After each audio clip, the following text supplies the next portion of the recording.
प्रिय दोस्तों नमस्कार। आज मैं इस वीडियो में झारखंड की प्रमुख नदियों के बारे में कई रोचक बातें बताऊंगा जो आपकी आने वाली सभी परीक्षाओं के लिए बहुत ही महत्वपूर्ण है। अतः दोस्तों पूरा वीडियो देखें और अच्छा लगे तो लाइक एवं शेयर करें। तो चलिए शुरू करते हैं आज की वीडियो। दोस्तों झारखंड में तो बहुत सारी नदियां हैं, लेकिन आज मैं इस वीडियो में झारखंड की प्रमुख 23 नदियों के बारे में आपको बताऊंगा। उनमें से पहली नदी है दामोदर नदी। जी हाँ दोस्तों, दामोदर नदी से शुरुआत करते हैं। दोस्तों मैं बताना चाहता हूँ इसकी लंबाई 592 किलोमीटर है। यह छोटा नागपुर के पठार में पलामू से निकलकर हजारीबाग और मानभूम के रास्ते आगे निकलती है। दामोदर नदी को देव नदी भी कहा जाता है। दोस्तों आगे देखते हैं स्वर्ण रेखा नदी। दोस्तों यह नदी छोटा नागपुर पठार के रांची जिले के नगड़ी गांव से निकलती है। इस नदी की लंबाई 474 किलोमीटर है। दोस्तों यह एक मौसमी नदी है जो बरसात के समय पूरा भर जाती है। दोस्तों इसके सुनहरे रंग के बालू के कारण ही इसे स्वर्ण रेखा नदी कहा जाता है। आगे देखते हैं दोस्तों बराकर नदी। दोस्तों बराकर नदी छोटा नागपुर पठार से निकलकर हजारीबाग, गिरिडीह, धनबाद एवं मानभूम से होते हुए दामोदर नदी में मिल जाती है। इस नदी पर दामोदर घाटी परियोजना के अंतर्गत मैथन डैम बनाया गया है जिससे बिजली का उत्पादन किया जाता है। दोस्तों ये देखिए मैथन डैम का सुंदर सा नज़ारा। दोस्तों आगे देखते हैं दक्षिण कोयल नदी। दोस्तों यह नदी छोटा नागपुर पठार के रांची जिले के नगड़ी गांव से निकलती है। यह आगे चलकर शंख नदी में मिल जाती है। दोस्तों उसके बाद देखते हैं उत्तरी कोयल नदी। दोस्तों कोयल नदी जो है दक्षिण कोयल नदी और उत्तरी कोयल नदी दो नाम से जाना जाता है। दोस्तों उत्तरी कोयल नदी के बारे में यह कहा जाता है कि यह नदी रांची के पठार से निकलकर उत्तर दिशा में बहती है। औरंग और अमानत इसकी सहायक नदियां हैं। दोस्तों आगे हम बात करते हैं फल्गु नदी की।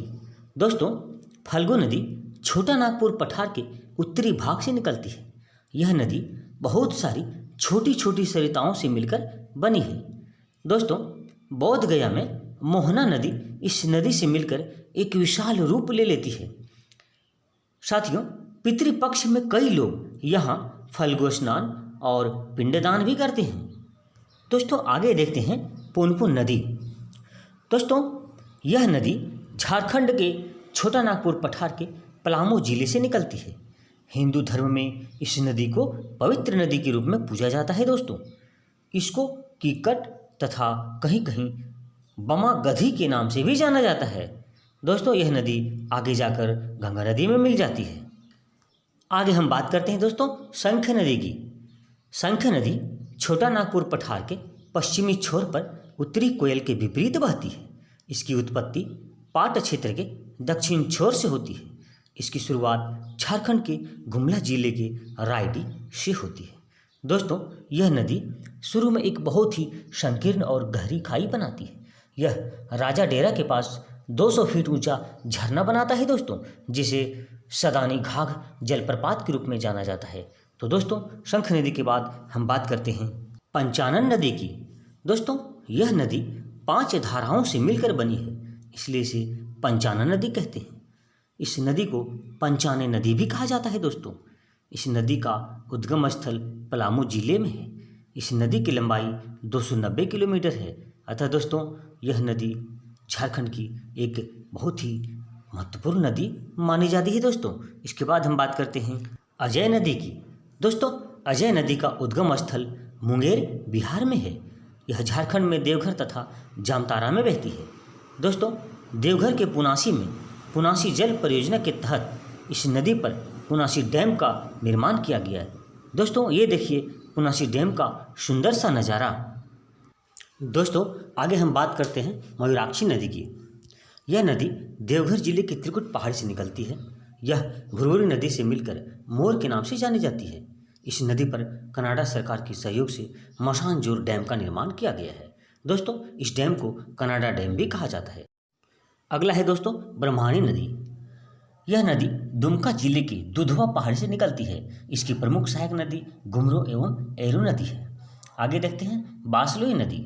यह नदी गोड्डा के पास बांस पहाड़ी से निकलती है। यह नदी मुरई के पास गंगा में मिल जाती है। दोस्तों अगला है गुमानी नदी। यह राजमहल की पहाड़ी से निकलती है और झारखंड की सीमा को पार करके गंगा नदी में मिल जाती है। दोस्तों आगे है औरंगा नदी। यह नदी लोहरदगा जिले के किस्को प्रखंड के उमदाग गांव से निकलती है। यह उत्तरी कोयल की सहायक नदी है। दोस्तों आगे देखते हैं दोस्तों कन्हर नदी। दोस्तों इस नदी का उद्गम स्थल सरगुजा है। सरगुजा छत्तीसगढ़ का एक जिला है। आगे देखते हैं बूढ़ा नदी। दोस्तों यह नदी महुआ टांड से निकलकर सरदांग पाट के दक्षिण में उत्तरी कोयल से मिल जाती है। झारखंड का सबसे ऊंचा जलप्रपात बूढ़ा घाघ जलप्रपात इसी नदी पर स्थित है। दोस्तों आगे आमाना नदी की बात करते हैं। यह नदी चतरा से निकलती है। यह नदी लगभग 100 किलोमीटर की लंबी दूरी तय करके कोयल नदी में मिल जाती है। आगे हरमू नदी। हरमू नदी दोस्तों रांची के नगड़ी प्रखंड के पास से निकलकर लगभग 14 किलोमीटर की दूरी तय करके नामकुम में स्वर्ण रेखा नदी में मिल जाती है। आगे देखते हैं दोस्तों कांची नदी की। दोस्तों यह नदी रांची के तमाड़ से निकलती है, सीली होती हुई स्वर्ण रेखा नदी में मिल जाती है। उसके बाद देखते हैं तजना नदी। तजना नदी बुंडू तमाड़ से निकलती है और खूंटी जिले से होते हुए कारो नदी में मिल जाती है। उसके बाद हम देखते हैं दोस्तों गंगा नदी। गंगा नदी झारखंड सीमा में सबसे पहले साहिबगंज जिला में तेलियागढ़ी से कुछ दूर पश्चिम में छूती है और पूर्व दिशा में बहती है। और अंत में देखते हैं दोस्तों सोन नदी। दोस्तों मेकाल पर्वत के अमरकंटक पठार से निकलती यह नदी पटना के पास गंगा में मिल जाती है।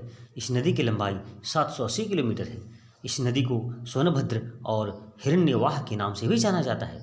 दोस्तों यह नदी झारखंड में 45 किलोमीटर पलामू की उत्तरी सीमा बनाते हुए प्रवाहित होती है। तो दोस्तों कैसा लगा ये वीडियो? अगर अच्छा लगा हो तो वीडियो को लाइक एवं शेयर करें।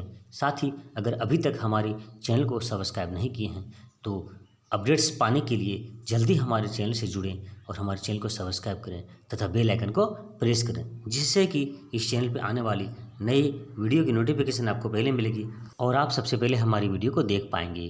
तो ठीक है दोस्तों, मिलते हैं नेक्स्ट वीडियो में एक नए सब्जेक्ट के साथ, एक नए एजुकेशनल वीडियो के साथ।